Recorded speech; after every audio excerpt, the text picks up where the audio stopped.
Olá, esse é o Pode CREAcast, o podcast do CREA Paraná, voltado para os profissionais das engenharias, agronomia e geociências e para toda a sociedade. Estamos com 2 convidados hoje, o educador executivo Ale Prates, autor de livros e especialista em gestão, correto? É isso aí. Legal, bem-vindo. Prazer, viu? Também com o nosso gerente regional de Maringá, engenheiro civil Hélio Xavier. Seja bem-vindo. Muito bom, uma alegria, satisfação estar aqui com vocês e poder trocar muita experiência aí e colaborar. Vamos falar bastante sobre administração, gestão de pessoas, liderança. É um entusiasta, né, da gestão de pessoas, liderança. Isso, faço isso há 15 anos e gosto de aprender muito, foi muito bom. Tivemos uma palestra muito legal aqui com a Ale e a gente sempre ensina e aprende, né? Eu gosto de pensar assim. Sempre. Legal. Ale, fala pra gente, a gestão moderna. Você fala de voltar ao básico, Sim. né? O que isso quer dizer? Conta um pouquinho para nós. Voltar ao básico é cuidar de gente. Durante alguns anos, né, a gente foi inserindo muito processo nas organizações, muitas burocracias, por vezes necessárias. Fomos implantando muitos modelos de gestão, às vezes complexo, e fomos deixando as pessoas de lado. Então, as pessoas elas foram reduzidas a alguém que operacionalizava para entregar resultado. Então, se não entregava o resultado, estava fora. Durante muito tempo, isso serviu, isso funcionou. Só que agora, no momento que a gente tem escassez de talentos, pessoas menos preparadas nas organizações, não dá mais para a gente enxergar as pessoas como um ativo descartável. Esses dias mesmo eu fui fazer uma palestra na Secretaria de Economia do Estado de Goiás. E durante a minha fala, alguém falou, mas lá no mundo corporativo tem uma vantagem, né? Se o profissional não der resultado, você demite. Eu falei, sim, há 10 anos atrás, sim. Hoje em dia não funciona mais assim. Hoje em dia não tem mais essa regra na empresa, não deu resultado, você tira. Porque você não tem uma reposição rápida. Exatamente. Então hoje o grande caminho é o seguinte, como que eu vou desenvolver as pessoas? Então a gestão eficiente para mim hoje é a gestão que está centrada na evolução das pessoas. Porque gente evoluída vai entregar processo com mais excelência e vai entregar resultado. Então a grande evolução da gestão para mim os nossos processos importam, mas eles são executados por pessoas. E perder pessoas hoje já não é um ativo, já não é uma graça que a gente pode ter. Então, desenvolver gente é o grande caminho. A questão do pleno emprego, né? E a rotatividade, o turnover das empresas está cada vez mais intenso, realmente. Muitas organizações, inclusive, se dedicando a entender que o processo de contratar e desligar é uma rotina. E daí há muito que se pensar também e como que se faz a triagem da contratação. O que antes muitas vezes se fazia por base técnica, né, curricular técnica, hoje, pelo menos nas empresas que eu atuo, se dá muito mais com uma análise de comportamento e, em outras palavras, tentando pegar a simplicidade que o Ale coloca, se a pessoa está afim, se a pessoa tem vontade. Exato. Porque dentro da empresa a gente consegue desenvolver de verdade, né? Então, aspectos técnicos a gente ensina e a pessoa com vontade ela aprende até rapidamente. Então, aquele currículo extenso, cheio de habilidades e conhecimentos, já não é mais algo primordial na hora da contratação, vocês acham? Não é. E eu vou até falar o que algumas organizações estão fazendo hoje, principalmente aquelas que já têm um RH muito mais desenvolvido, quando elas levam, por exemplo, um diretor fala, eu quero contratar um supervisor de vendas, por exemplo, passa essa demanda para o RH. O RH hoje manda os currículos para esse diretor, escondendo a universidade que ele fez, escondendo o gênero, escondendo idade, porque ela quer o seguinte, quer que você avalie por aquilo que é de competência da pessoa e não por um julgamento seu. Não, eu quero quem fez USP, eu quero quem fez PUC.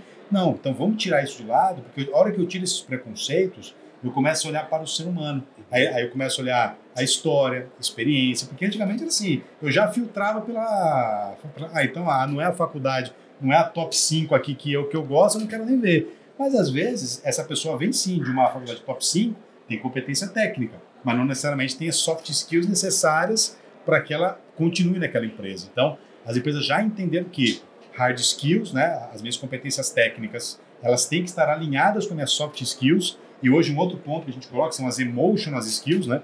Porque se você não cuidar... Quais que são as diferenças ali? Isso que eu ia perguntar, falar um pouquinho de cada uma delas. Hard skills são as minhas competências técnicas, aquilo que eu preciso saber para executar a minha função.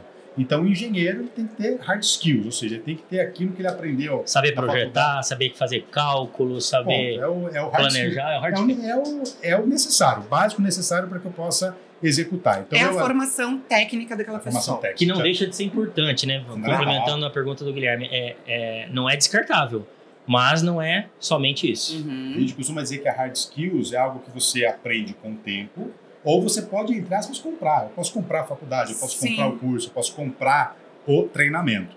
Quando você vai para soft skills, são as competências socioemocionais. Então é como que eu me comunico, como eu me relaciono, como eu vejo a minha carreira, qual é o autoconhecimento que eu tenho. Então são aquelas competências mais humanas. Então, às vezes você pode ter alguém que tenha hard skills incríveis, tecnicamente brilhante, mas que não consegue se comunicar. Que dentro de uma reunião ele é aquele que grita, aquele que explode, né? Ali, mas como é que o RH ou esse líder, né? Como ler isso numa pessoa que está pleiteando um cargo? Como que se faz isso? Então, aí é um grande desafio de gestão de pessoas nesse processo de captar pessoas, né?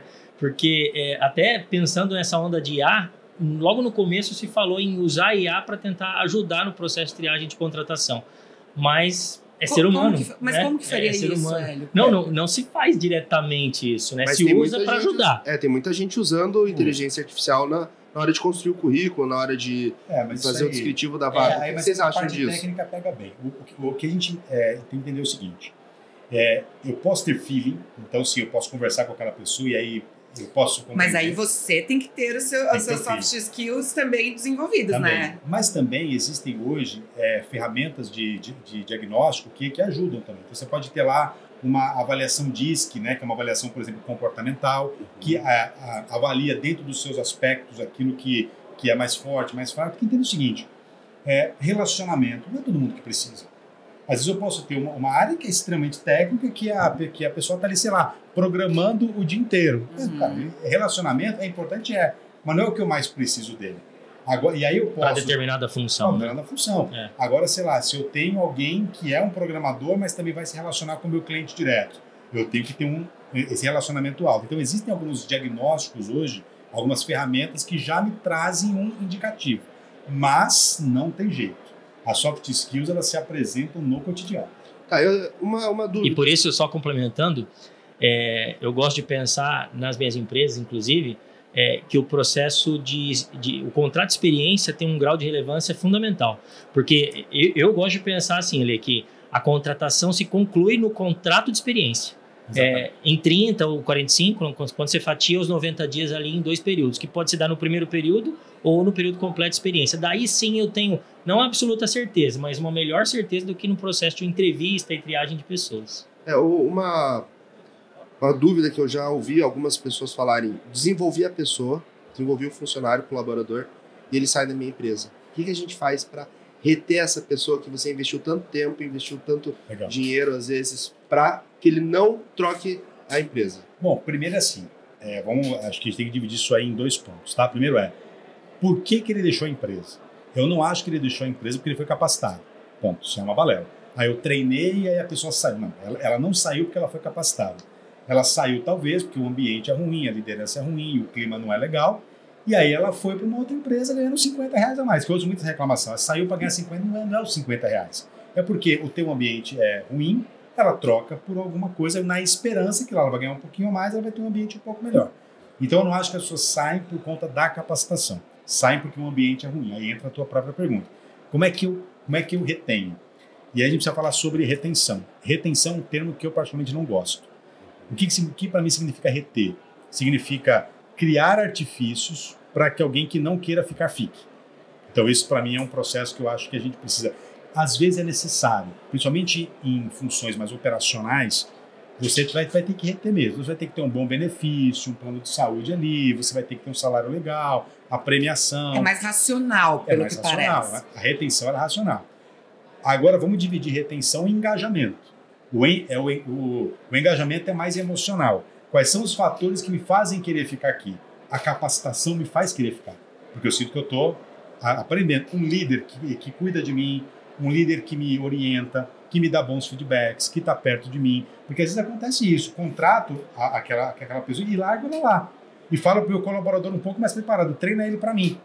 Cara, a pessoa vai ser mal treinada, ela não vai produzir, ela não vai entregar, ela vai estar insatisfeita, o líder largou. Cara, essa pessoa não vai sair logo. Então, se eu tenho um líder que está próximo, né, que está construindo um bom ambiente, que me ouve, que tem paciência para me dar essas orientações, aí eu estou trocando a retenção pelo engajamento. Então, a retenção Eu preciso criar fatores racionais para que a pessoa veja benefícios em ficar. Mas esses fatores racionais ela encontra em qualquer outro lugar também. Agora, o emocional é o quanto que o meu gestor direto, ele se preocupa comigo, ele me evolui, ele me capacita, ele está perto de mim. Aí se eu sinto que eu estou crescendo, evoluindo, eu quero ficar ali, porque eu sinto que é um ambiente que está me acolhendo. Né? O salário não manda.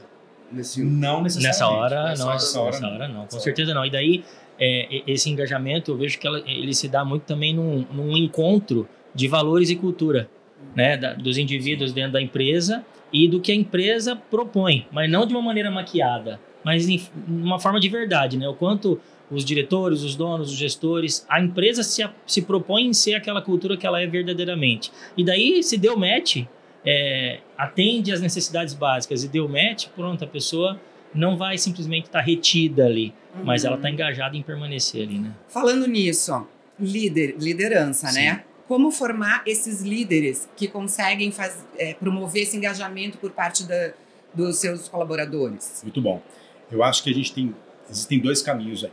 O primeiro é formar. Então, eu preciso capacitar, ensinar sobre gestão de pessoas, ensinar como dar bons feedbacks, fazer com que o líder se comunique melhor. Hoje um tema que está em voga nas organizações é a comunicação não violenta, né? Para que de fato eu consiga me comunicar de forma mais madura. Então tudo isso a gente consegue ensinar. Mas tem um outro lado também, que essa é uma briga que eu tenho com muita empresa. Tem muito líder que é capacitado para tudo isso, mas ele não consegue liderar.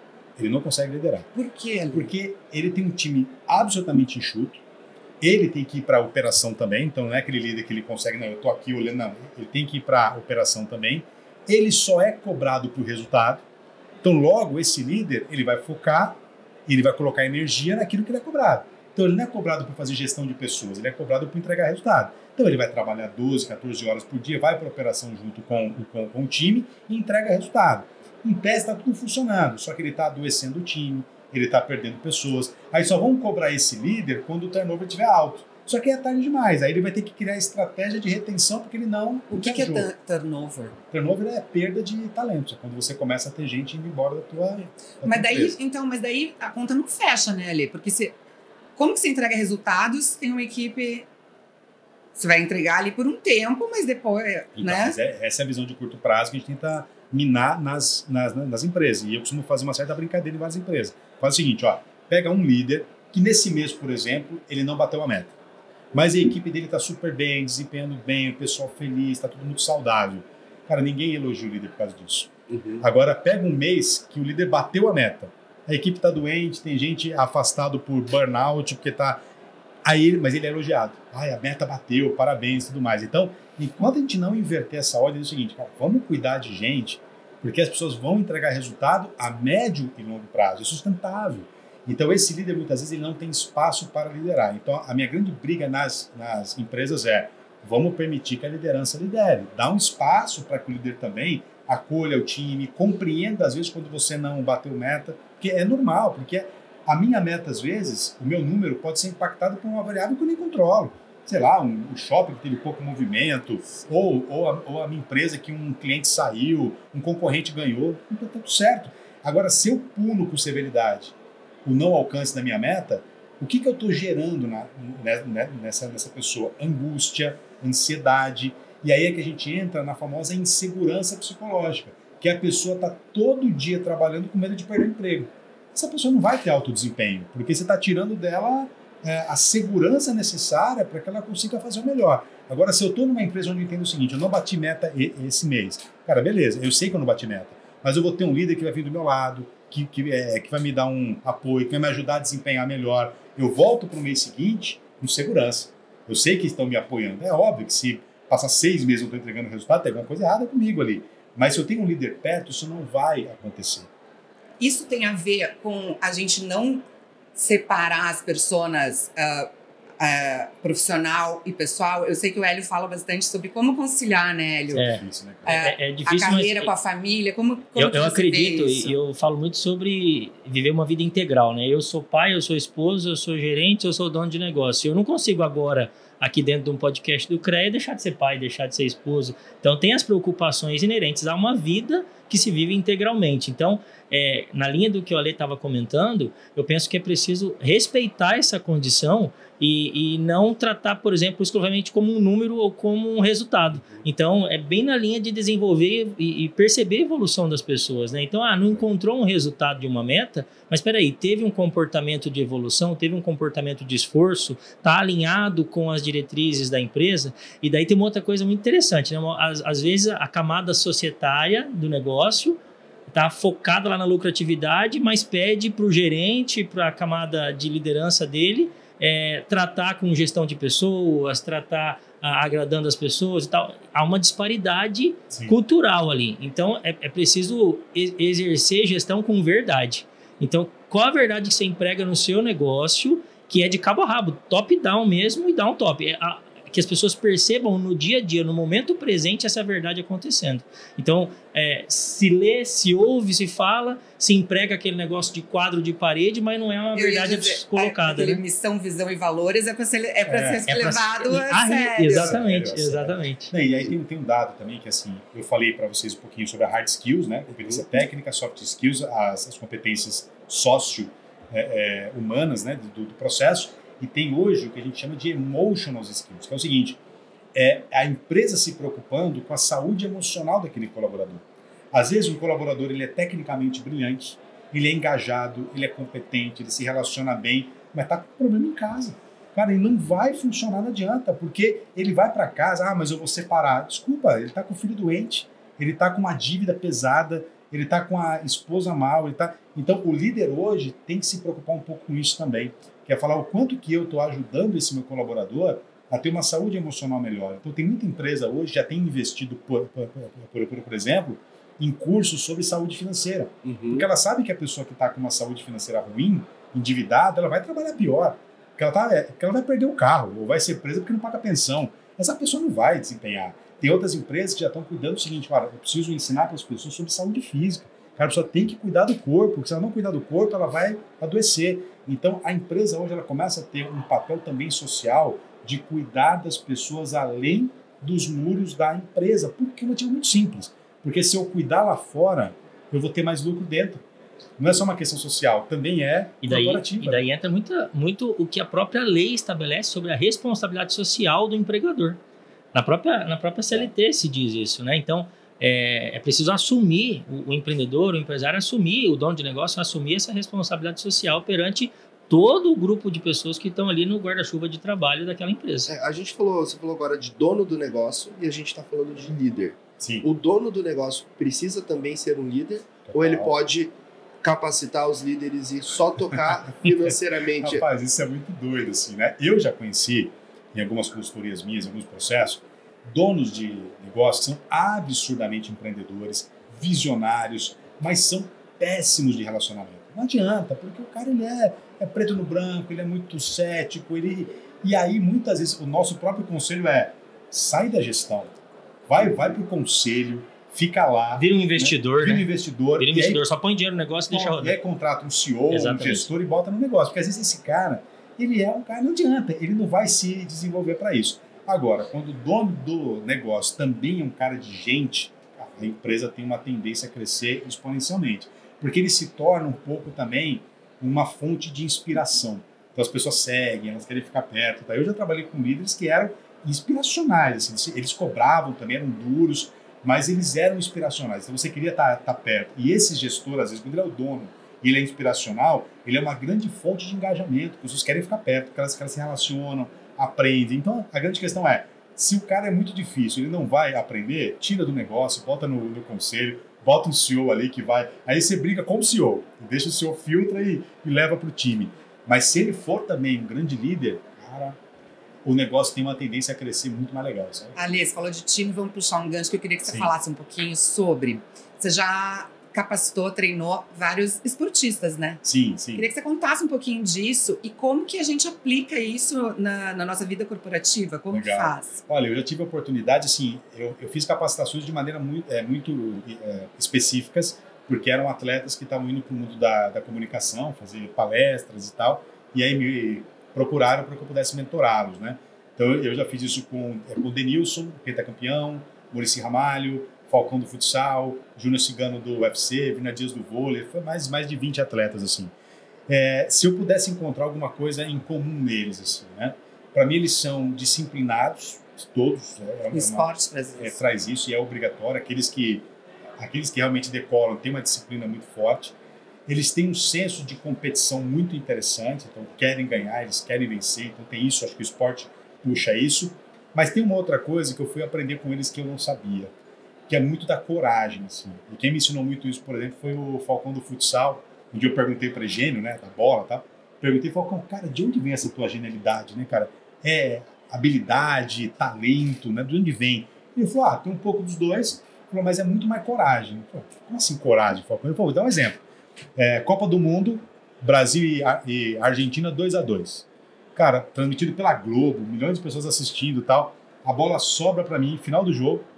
Eu, o goleiro, e um cara da seleção brasileira passando do meu lado. Que era só tocar a bola pro cara, o cara entrava com a bola e tudo. Aí na minha cabeça foi, não vou tocar não. Deu uma garretinha no goleiro e eu entrei com a bola e tudo. Foi gênio, né, Falcão? Mas isso eu era. E foi então, cara, então sempre na minha carreira, sempre coragem. Todos os meus lances eram com lance de coragem. Porque eu podia tocar a bola, mas eu falei, não, eu tenho que dar o lance. Então, esses caras se destacam muito, eles têm um nível de autoconfiança neles, no que eles podem fazer, que é uma coisa impressionante, assim. E não é uma coisa que é treinada, isso é uma coisa que é de fazer, é muito jogo, é muita bola, é muita confiança, é muita permissão de errar, porque numa carretilha dessa ele pode errar, ele pode perder o gol. Num pênalti, numa cavadinha, você pode perder o pênalti, então é isso. Então é muito essa coragem deles também, sabe? E você está falando em coragem, né? E que tem líderes que não são, que tem gestores que não são líderes. Sim. E que aí às vezes é melhor tirar um pouco. Que parte que entra de talento nato? Tem isso, Ale? O que dá para ensinar, o que não dá? Qualquer um pode ser líder? Assim, essa é uma ótima pergunta. Assim, se eu vou te responder friamente, sim, qualquer um pode ser líder, tá? Mas se eu for responder friamente também, não. Por um motivo muito simples. Não pelo talento. Eu posso ter, porque ninguém nasce com talento para ser líder. Eu posso nascer com algumas facilidades que me ajudam. Por exemplo, eu posso ser mais comunicativo, eu posso me relacionar melhor, né? Eu posso ter algumas facilidades que já são inatas e que facilitam isso. Mas se eu não desenvolver essas minhas habilidades ao longo do tempo, serão apenas talentos que eu vou jogar fora. Eu posso nascer com talento para cozinhar e posso não desenvolver isso. Isso aí morre, isso morre comigo. Né? Eu posso não querer viver disso, né? Então está tudo bem. Agora, se eu tenho um líder que ele tem talento, ele não se desenvolve, ele poderia ser líder, mas a falta de desenvolvimento faz com que ele não nasça com isso. Eu posso não ter talento, mas eu vou me submeter ao desenvolvimento. Cara, aprender, evoluir e tudo mais. Eu vou ter dificuldade, mas eu posso ser líder. Então, o sim eu posso me desenvolver. O não o quanto eu estou disposto para me desenvolver. A lógica é a mesma daquilo que a gente falou no início da nossa conversa.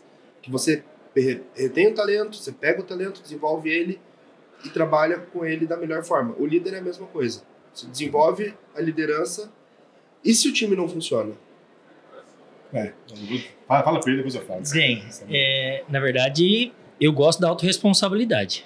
Eu gosto de pensar na autorresponsabilidade. Se o time não funciona, há uma grande parcela de responsabilidade da liderança daquele time. Uhum. Aquele líder assumir de fato a responsabilidade. Voltando só um pouquinho à questão dos talentos, eu gosto de pensar também no manual da vida, né? Na Bíblia, e próprio Deus coloca essa questão do talento, né? Quando você tem ele como um dom, você pode desenvolver ele, né? E se você não faz, você esconde ele. Isso talvez seja injusto com a humanidade. Nossa. Que às vezes precisa ter esse retorno, né, da sociedade. Pô, você tem alguma coisa e vai deixar escondido, né? Então é algo para... E aí, como explorar isso na formação de um time? Poxa, desenvolvendo. Então você tem que ter a coragem para desenvolver. E eu gosto de pensar que a coragem, ela vem de brinde quando você tem uma visão muito clara, né? E daí, um líder de um time precisa estabelecer muito claramente onde ele quer chegar. E talvez não é aquele passo tão distante, mas o poder inestimável do próximo passo. O que aquele líder quer perante a equipe no próximo passo? O próximo passo pode ser uma semana, pode ser um mês. Ele tem uma visão clara de futuro no longo prazo, mas pensando ali na liderança, especialmente tática operacional, ele tem que mostrar ali quais são as conquistas necessárias e próximas que precisam acontecer. E daí criar uma coisa que eu gosto muito que a Ale fala, que é promover desempenho e daí, a partir daí, alcançar resultados e a partir daí alcançar engajamento. Isso tudo gerar um ciclo motivacional, Sim, né? sim. Então, é um negócio que eu acho bem bacana que a Lei comenta, porque as conquistas geram mais motivação, mas como explorar isso num time? O time tem que perceber essa conquista acontecendo. E daí eu penso que é função primordial da liderança, reunindo todo o conhecimento técnico, todo o conhecimento de gestão e liderança para fazer acontecer um time. E daí realocar pessoas, mexer nas pessoas, né, e fazer com que aquele time de futebol faça o gol, por exemplo. Né? E agir rápido. Agir rápido. Então, agir rápido o meu time não está produzindo, haja rápido. O que está acontecendo? Será que falta treinamento? Será que falta alguma competência técnica? Será que eu preciso apoiar? Será que tem alguém do time que está destoando? Porque você pode ter líderes que não são líderes, mas que lideram o time para o mal, às vezes. Então, eu preciso agir rápido. Troca a pessoa, tira. Então, às vezes, tem muito líder que ele é subserviente com a falta de... Então, ele vai vendo que as coisas não estão acontecendo, mas ele vai deixando. Mês que vem melhora, mês que vem melhora. E aí ele vai criando um ciclo completamente vicioso que depois fica tarde demais. Então, agir rápido. A pessoa teve um comportamento que eu não gostei, feedback rápido. Teve um comportamento legal, feedback rápido.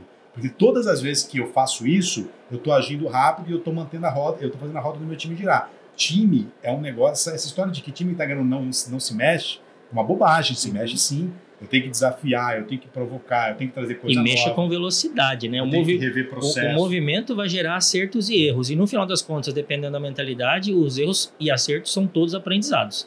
Então, fazer esse movimento com rapidez e com coragem, né? Porque a coragem de assumir que o erro, se acontecer, valeu como aprendizado e correr rapidinho.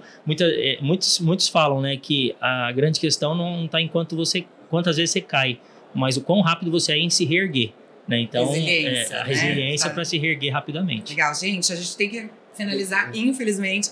Queria só, a gente está falando de time, né? Você fala ali que você não é do tamanho dos seus sonhos, você é do tamanho da sua participação. Sim. Queria só que você finalizasse falando um pouquinho para o nosso público sobre isso. E aí a gente finaliza já. Eu achei inspirador. Claro. Participação foi um conceito que eu aprendi com o Henry Kotz, um grande mestre na minha vida. Ele falava isso. Não adianta você sonhar, você tem que participar. E aí, entendendo essa palavra participação, ela significa o seguinte: qual é a intensidade que você coloca naquilo que você deseja fazer? Então, no teu relacionamento com a tua família, qual é a intensidade que você... E aí não é tempo, é intensidade. Então, se você tem meia hora para você almoçar com o teu filho, qual é a intensidade que você coloca nessa meia hora? Se você tem 20 minutos para fazer uma atividade física, qual a intensidade que você coloca nesses 20 minutos? Se você só tem 5 minutos por dia para ler um livro, mas qual a intensidade que você colocou naqueles 5 minutos? Então, eu fui aprendendo que, para as coisas acontecerem na vida, eu preciso colocar intensidade na minha participação. Isso mudou muito a minha chave. Não é o tempo que eu dedico para as coisas. Às vezes, um feedback que eu dou para alguém da minha equipe, 10 minutos. Mas é o seguinte, celular fechado, computador fechado, olho Estar no presente, olho, né? 100%. Aqueles 10 minutos valem mais do que uma hora que eu falo, espera só um minutinho que eu vou responder um negocinho aqui. Não, é intensidade. E às vezes, infelizmente, isso aqui fez a gente perder a intensidade. O celular fez a gente colocar a intensidade para fora. E aí eu estou perdendo tempo. Então a participação é intensidade. Legal. Essa palavra muda tudo. Fechamos então com essa linda mensagem e dica. Né, Gui? Pena que a gente tem que acabar, porque tinha muita coisa para falar ainda, mas muito obrigada, gente, por vocês participarem, por dedicarem o tempo de vocês com intensidade. Imagina, obrigado. É um privilégio, viu? Muito bom, obrigado. Obrigado, valeu a participação, Hélio, valeu. Pessoal, sigam nossos canais das redes sociais, YouTube também, a gente está sempre colocando os programas lá e nos vemos no próximo programa. Abraço. Tchau. Tchau.